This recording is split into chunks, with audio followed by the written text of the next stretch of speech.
বাংলা ইন্ডাস্ট্রির ভবিষ্যৎ কি তাহলে এটাই, যেখানে অন্য ইন্ডাস্ট্রিরা চেষ্টা করছে একে অপরের সাথে কম্পিট করার, একে অপরের থেকে বেটার সিনেমা অডিয়েন্সকে প্রোভাইড করার, প্যান ইন্ডিয়া মুভি রিলিজ করছে, সেখানে বাংলা ইন্ডাস্ট্রি কি করছে, খাওয়া খাই করছে, লোকের পেছনে কাঠি করে বেড়াচ্ছে একে অপরের পেছনে, একদিন বাদে একদিন শুটিং বন্ধ হয়ে যাচ্ছে। এবার একটা শুটিং এর পেছনে কম টাকা তো লগ্নি হয় না। আমাদের বাংলা ইন্ডাস্ট্রির বাজেট এমনি কম, আমরা এমনি অজুহাত দিতে ভালোবাসি যে বাজেট নেই, আমি এর থেকে বেটার সিনেমা কিভাবে অডিয়েন্সকে প্রোভাইড করব।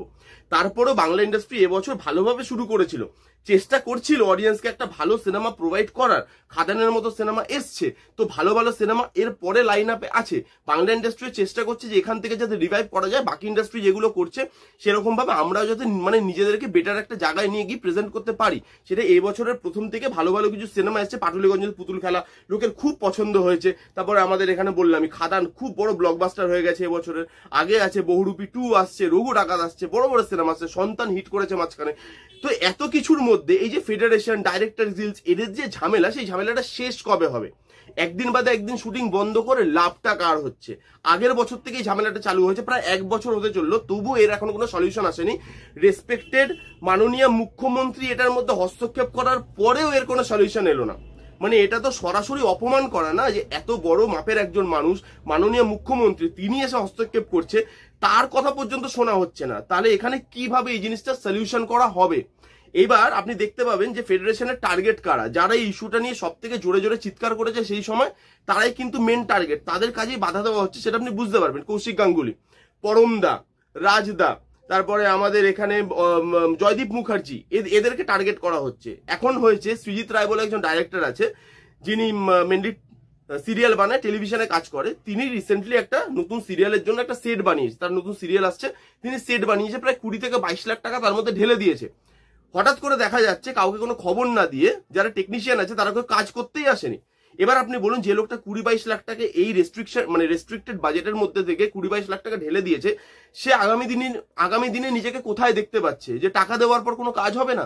এখানে তো কাজ হচ্ছেই না। বাইরের আর্টিস্টরা যারা কলকাতায় এসে কাজ করতে ইন্টারেস্টেড ফিল করবে মানে পরবর্তীকালে, তারা কোথা থেকে কাজ করবে? এই আপনি জানেন যে বেঙ্গল ইয়েটা আসছে, যেটা আমাদের খাকি বেঙ্গল চ্যাপ্টার যেটা আসছে রিসেন্টলি, পরেশ রাওয়াল এসে এখানে দ্য স্টোরি টেলার অ্যাক্টিং করে গেল। এই যে বাইরে কাজগুলো আসছে কলকাতায়, তারা কিভাবে ইন্টারেস্টেড ফিল করবে? ইন্ডাস্ট্রিতে টাকা কোথা থেকে আসবে? এটার থেকে আমার বেটার মনে হয়, যদি কাজ বন্ধ করার হয় না, তাহলে আপনি বন্ধ করে দিন। আপনি 1 সপ্তাহ কাজ বন্ধ করে দিন, সবাই মিলে বসুন, বসে মিটিং করুন, মিটিং করে একটা লাস্টে একটা কোনো কনক্লুশনে আসুন যে আমরা আগামী দিনে কাজটা সবাই মিলে কি করে করব বা কি করে করব না, সেটার একটা সলিউশনে আসতে হবে।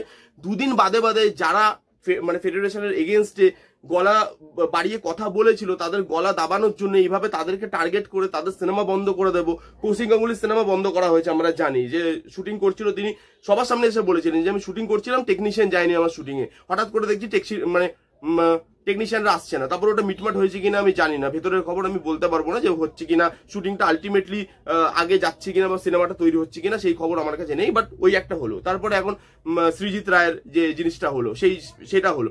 এই জিনিসটা বন্ধ কিভাবে হবে? এবার আপনি একটা জিনিস খুব ভালোভাবে ভেবে দেখুন, আজকে যারা স্টার ডাইরেক্টর আছে বা স্টার অ্যাক্টর আছে, তারা কিন্তু কোনো না কোনো ভাবে ঠিক সার্ভাইভ করে নেবে। কোথাও না কোথাও গিয়ে তারা অ্যাক্টিং করে নেবে, কোথাও না কোথাও গিয়ে তারা ডাইরেকশন দিয়ে নেবে, তারা কিন্তু কোনো না কোনো ভাবে সার্ভাইভ করে নেবে। কিন্তু একটা সিনেমা তৈরির পেছনে বা একটা সিরিয়াল তৈরির পেছনে, ওয়েব সিরিজ তৈরির পেছনে খালি একটা ডাইরেক্টর একটা তো থাকে না, যে চলো একটা প্রডিউসার রইলো, একটা ডাইরেক্টর আর অ্যাক্টর, একটা ওয়েব সিরিজ বা একটা সিনেমা বা একটা সিরিয়াল হয়ে যাবে? হবে না তো। এইখানে যারা খুব কম পারিশ্রমিক কাজ করে, মানে একটা স্টার ডাইরেক্টর বা স্টার অ্যাক্টরের থেকে তাদের পারিশ্রমিক হাফেরও হাফ বোধ হয়, মানে তারা কিছুই পায় না হয়তো সেভাবে বলতে গেলে, তাদের পেটটা কিভাবে চলবে? এবার তারা কি করছে, তারা যে টেকনিশিয়ান, তারা ফেডারেশনের ভয় কাজ করতে পারছে না। তারাও হয়তো বাড়ি বসে ভাবছে যে ভাই এই ঝামেলা কবে শেষ হবে? ফেডারেশন আমাদেরকে হুমকি দিয়ে রেখেছে যে তোমরা যদি এই ডাইরেক্টরের সাথে কাজ করতে যাও অ্যাজ আ টেকনিশিয়ান, তাহলে তোমাদেরকে পরবর্তীকালে আর কোনো কাজ দেওয়া হবে না। তো আমরা কালকে কাজ কোথায় পাবো? এই যে ডাইরেক্টর আর এই যে ফেডারেশন, এদের মাঝখানে যারা নর্মাল ভাবে কাজ করতে চাইছে, যারা খুব কম পারিশ্রমিকে কাজ করছে, তারা পিছিয়ে মরে যাচ্ছে। ধরুন যে লাইটটা ধরছে, যে সেটে গিয়ে পাখাটা পরিষ্কার করছে, বা মানে সেটে গিয়ে সেটটা পরিষ্কার করছে, যারা ওখানে খাবার ডেলিভারি করছে, যারা ওখানে মেকআপ আর্টিস্টের সহকারী হিসাবে কাজ করছে, যারা ওখানে ডাইরেক্টরের সহকারী হিসাবে কাজ করছে, যারা খুব কম পারিশ্রমিকে কাজ করছে, তারা তাদের ভাগটা মানে দিনের শেষে তারা তাদের পেটটা কিভাবে চালাবে, তারা তাদের মানে রুটি রোজগারটা কিভাবে চালাবে? এই যে ফেডারেশন বলছে আমরা সবার ভালো ভেবে জিনিসটা করছি, এতে কিন্তু কারোর ভালো হচ্ছে না, এতে লড়াইটাই হচ্ছে, খাওয়া খাওয়াটাই হচ্ছে। যারা মানে খুব কম পারিশ্রমিকে কাজ করে তাদের হয়ে কথা বললেও তাদের কিন্তু আলটিমেটলি কোনো লাভ হচ্ছে না, তারা একদিনে টাকা পাচ্ছে না। এই যে শুটিং হলো না, কালকে শুটিং হলো না, আজকে শুটিং হলো না, তাহলে এই টাকাটা কারা পাচ্ছে না?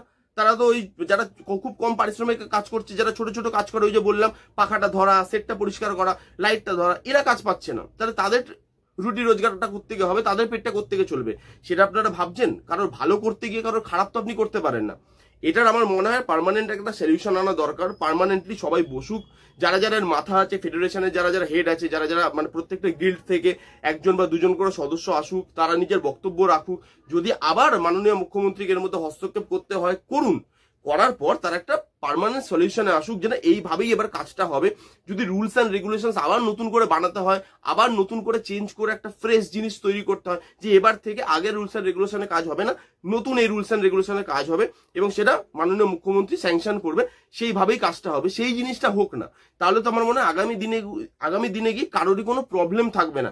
এই নিজের ইগোর জন্য সাধারণ মানুষকে বা গরিব মানুষের পেটের ভাতটা মারা বা তাদের পেটের লাথি মারা, এই জিনিসটা বন্ধ করতে হবে। ইগো ক্ল্যাশের জন্য বাকিরা যেন সার্ভাইভ মানে না করে, মানে বাকিরা যেন সার্ভাইভ করতে পারে, তাদের ইগো ক্ল্যাশে বাকিরা যেন মারা না যায়, এটাই হচ্ছে আমার বক্তব্য। কারণ বাংলা ইন্ডাস্ট্রির অবস্থা এমনি খুব খারাপ, বাংলা ইন্ডাস্ট্রির মার্কেট খুব ছোট।